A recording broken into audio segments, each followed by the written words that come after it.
Assalamualaikum warahmatullahi wabarakatuh. Perkenalkan, nama saya Bimarsa Putri dengan NIM 22129140 dari Prodi Pendidikan Guru Sekolah Dasar. Baiklah, di video kali ini kita akan membahas tentang profesi, profesional, dan profesionalisme serta administrasi pendidikan. Yang pertama, kita akan membahas tentang pengertian profesi. Profesi berasal dari kata profesio yang memiliki dua makna. Yang pertama adalah janji atau ikrar, dan yang kedua adalah pekerjaan. Profesi itu merupakan pekerjaan, dapat juga berwujud sebagai jabatan yang ada di dalam suatu hierarki birokrasi. Yang menuntut kita di sana adalah adanya keahlian tertentu serta memiliki etika khusus untuk jabatan tersebut dan adanya pelayanan baku terhadap masyarakat. Intinya, di dalam pengertian profesi ini adalah seseorang itu harus memiliki keahlian tertentu. Yang kedua adalah profesional. Apa itu profesional? Profesional adalah seseorang atau orang yang melaksanakan tugas profesi kejuruan dengan memiliki dengan penuh rasa tanggung jawab serta dedikasi yang tinggi, dengan adanya sarana penunjang berupa bekal pengetahuan yang dimiliki oleh orang tersebut dengan standar atau harus dengan syarat memenuhi standar yang telah ditetapkan. Profesional ini merujuk pada dua hal. Yang pertama yaitu orang yang menyandang suatu profesi, dan yang kedua adalah kinerja dari seseorang dalam melakukan pekerjaan tersebut yang sesuai dengan profesinya. Yang ketiga adalah profesionalisme. Nah, biasanya kita mengartikan profesionalisme ini adalah suatu sifat dari profesional.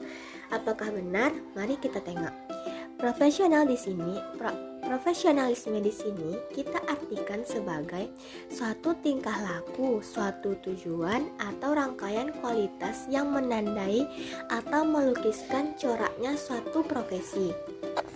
Lalu, profesionalisme ini dikatakan sebagai komitmen dari para anggota suatu profesi untuk meningkatkan kemampuan profesionalnya yang terus-menerus untuk mengembangkan strategi-strategi yang akan digunakan dalam melakukan pekerjaan sesuai dengan profesinya.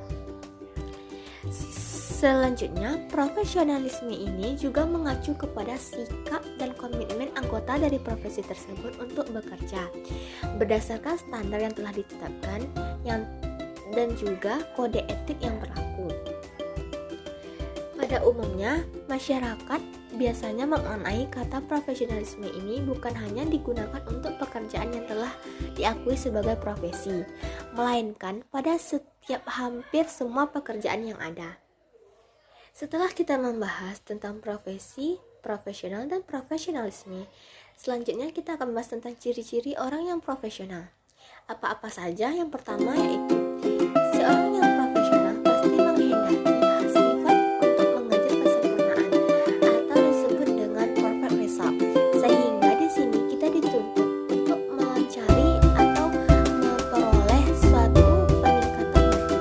Yang kedua yaitu seseorang yang profesional memerlukan kesungguhan dan ketelitian kerja yang hanya dapat diperoleh melalui pengalaman serta kebiasaan. Yang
pendidikan.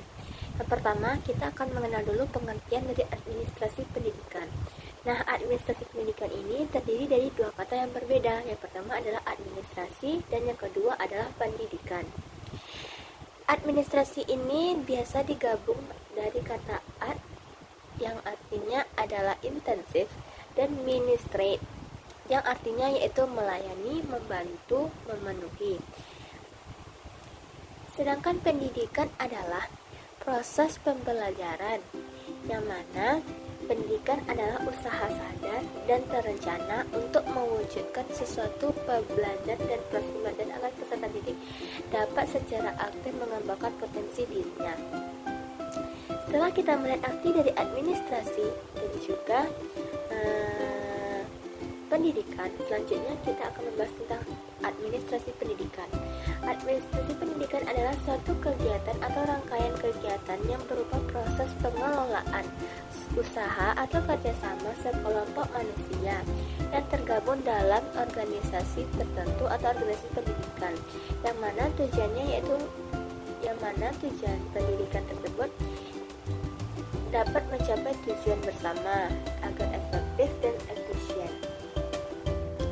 Selanjutnya kita akan membahas tentang pentingnya administrasi pendidikan. Sebelum itu kita akan mengetahui dulu apa manfaat dari administrasi pendidikan ini. Yang pertama, dengan adanya administrasi pendidikan ini, kita dapat menyadari akan tugas-tugas dan kewenangan dan serta kita dapat mengetahui cara-caranya dalam melaksanakan tugas-tugas dan kewenangan kita masing-masing. Yang kedua yaitu dapat menghindarkan dari kesalahan kerja yang akan terjadi. Yang ketiga, untuk mengetahui bagaimana melaksanakan sesuatu kegiatan kependidikan. Dan yang keempat yaitu kita dapat mengetahui batas-batas hak dan kewajiban masing-masing dari tenaga kependidikan. Setelah itu, apa pentingnya administrasi pendidikan?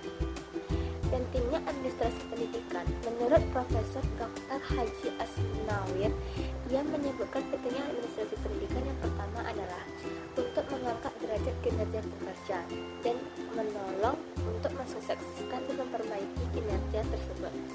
Yang kedua yaitu menciptakan iklim kerja yang baik yang menerapkan prinsip-prinsip hubungan kemanusiaan yang sehat, sehingga dengan meningkatkan penghargaan kepada setiap orang pada lembaga pendidikan yang bersangkutan, maka terciptalah pendidikan yang baik. Yang ketiga yaitu mendorong, menerjemahkan, merubah pikiran-pikiran dan teori-teori pendidikan menjadi kurikulum, program, metode, media, prosedur, dan berbagai aktivitas lainnya untuk menempuh jalur yang tepat dalam rangka untuk mencapai tujuan pendidikan tersebut. Dan yang keempat yaitu berusaha atau membantu menghubungkan dan mempertemukan lembaga pendidikan dengan masyarakat untuk ke arah pengembangan atau kemajuan dalam dunia pendidikan. Selanjutnya adalah tujuan dari administrasi pendidikan. Tujuan dari adanya administrasi pendidikan adalah untuk meningkatkan efisiensi dan efektivitas penyelenggaraan kegiatan operasional pendidikan untuk mencapai tujuan pendidikan. Nah, tujuan administrasi pendidikan ini dikelompokkan menjadi 3, tujuan jangka pendek, tujuan jangka menengah, serta tujuan jangka panjang. Yang pertama akan kita lihat yaitu tujuan dari jangka pendek. Tujuan administrasi pendidikan dalam jangka pendek yaitu agar tersusunnya dan terlaksanaan suatu sistem pengelolaan komponen instrumental dari proses pendidikan yang meliputi seperti siswa, pegawai, guru, sarana dan prasarana, dan organisasi lainnya. Yang kedua yaitu tujuan jangka menengah. Tujuan jangka menengah ini yaitu mengarah kepada pencapaian tujuan interinstitusional setiap jenis dan jenjang serta program-program pendidikan. Dan tujuan jangka panjangnya yaitu diarahkan atau ditujukan untuk mencapai tujuan dari pendidikan nasional. Nah, di samping itu secara operasional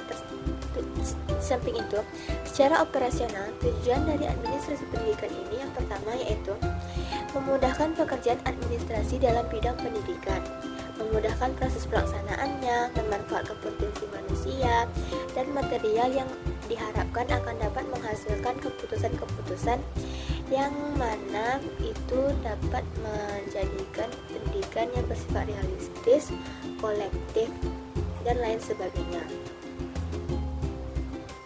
Selanjutnya yaitu tujuan dari administrasi pendidikan yang kedua, menciptakan iklim ruhaniah, psikologis, sosial dengan memperhatikan dan memupuk nilai kejujuran, keikhlasan kita dalam bekerja.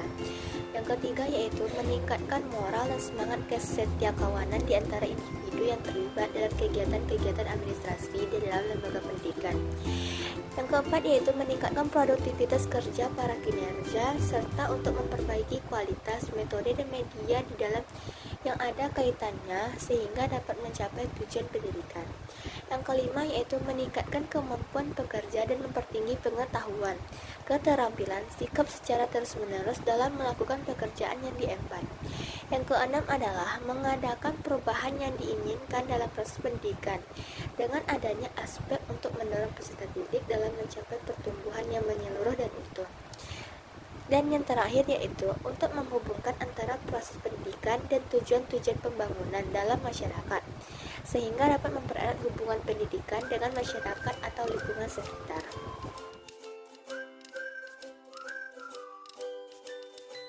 Selanjutnya kita akan membahas tentang fungsi dari administrasi pendidikan.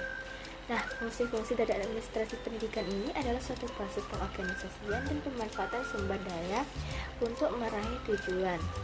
Nah, yang mana fungsi-fungsi ini meliputi berbagai bidang atau berbagai tahapan dan proses. Yang pertama adalah perencanaan atau disebut juga dengan planning.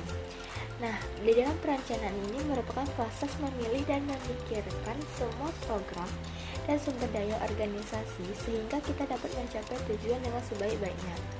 Yang kedua adalah pengorganisasian atau organizing. Nah, organisasi ini merupakan langkah-langkah yang dapat kita ambil untuk memperjelas, misalnya siapa yang mengerjakan, bagaimana rencana itu dijalankan, mekanisme seperti apa yang digunakan, dan bagaimana sistem dari pelaksanaannya. Yang ketiga adalah penggerakan atau activating. Nah, dalam penggerakan ini kita dapat mencari kejelasan dan menelusuri peran seseorang, siapa saja yang berkoordinasi atau yang berkontribusi terus dalam kegiatan tersebut. Yang keempat adalah pengawasan atau disebut juga dengan controlling. Nah, controlling ini berfungsi untuk kegiatan-kegiatan dan tindakan-tindakan yang mana untuk mengamankan rencana yang akan kita buat dan keputusan yang akan dibuat atau dilaksanakan. Yang kelima adalah pengarahan atau directing. Proses pengarahan ini merupakan proses menginspirasi untuk melaksanakan rencana yang membantu kita, misalnya untuk mencapai tujuan secara efektif dan efisien. Yang keenam adalah koordinasi. Koordinasi ini kita perlu bekerja sama dalam mencapai tujuan atau rencana yang akan dibuat. Yang ketujuh adalah pelaporan atau reporting. Pelaporan ini merupakan langkah-langkah yang penting juga dalam dalam administrasi pendidikan. Dan yang terakhir adalah pendanaan atau budgeting. Setiap dalam administrasi pendidikan, misalnya dalam merancana, pasti membutuhkan dana untuk menjalankan proses atau kegiatan-kegiatan yang akan dilaksanakan pasti memerlukan dana.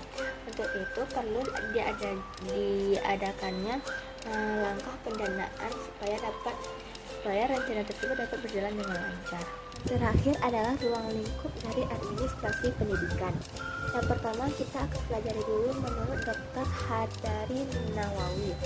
Secara umum dia menyebutkan bahwa ruang lingkup administrasi ini berlaku dalam pendidikan yang meliputi bidang-bidang sebagai berikut. Yang pertama yaitu manajemen administratif. Apa itu manajemen administratif? Yang mana kegiatan-kegiatan yang bertujuan untuk mengarahkan agar semua orang dalam organisasi atau kelompok kerja tersebut bekerja sama dalam mengerjakan hal-hal yang tepat sesuai dengan tujuan yang akan dicapai. Yang kedua yaitu manajemen operatif. Manajemen operatif di sini adalah kegiatan-kegiatan untuk mengarahkan dan membina setiap orang agar dalam melaksanakan tugasnya itu dilaksanakan dengan tepat dan benar sesuai dengan aturan. Selanjutnya adalah ruang lingkup administrasi pendidikan menurut Ngalim Purwanto. Ia mengatakan bahwa ruang lingkup administrasi pendidikan ini digolongkan menjadi 7. terbagi menjadi 7 kategori. Yang pertama adalah manajemen administrasi untuk sekolah.